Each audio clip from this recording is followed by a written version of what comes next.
नमस्ते प्रणाम। खेसारी लाल यादव को तो भाई छक्का छूट गया यार। पावर स्टार पवन सिंह जब से इंडस्ट्री में फिर से कदम रखे, खेसारी लाल यादव का नामो निशान कर दिया यार। खेसारी लाल यादव का ना यार सिलेक्टी कलर साड़ी और पवन सिंह का यार ब्लू की साड़ी। तो खेसारी लाल यादव का व्यू देखे तो 7,50,000 और 14,000 लाइक और 4-5 हजार कमेंट्स। वही पावर स्टार पवन सिंह के ब्लू की साड़ी देखे, अरे सॉरी ब्लू किया देखे तो 41 लाख उस पर व्यू है, 2.5 लाख लाइक और 22-23 हजार कमेंट। अब इसी से अंदाजा लगा लीजिए कि खेसारी लाल यादव का ग्राफ कितना डाउन हो गया है। मार्केट में जब तक खेसारी लाल यादव गाना नहीं लाएंगे तब तक खेसारी लाल यादव का मार्केट डाउन ही रहेगा। भाई खेसारी लाल यादव वो पुरुष है, जब लाते थे तो एकदम ट्रेंडिंग सेक्शन का चक्का जाम कर देते, लेकिन अब चक्का जाम कर दिया है पावर स्टार पवन सिंह। जी हाँ, खेसारी लाल यादव का 1 मिलियन अभी तक क्रॉस नहीं हुआ है।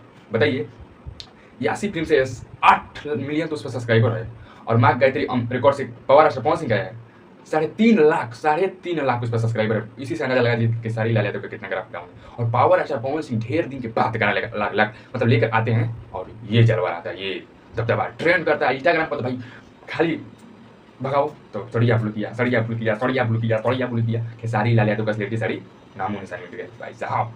इसे कहते हैं असली पावर।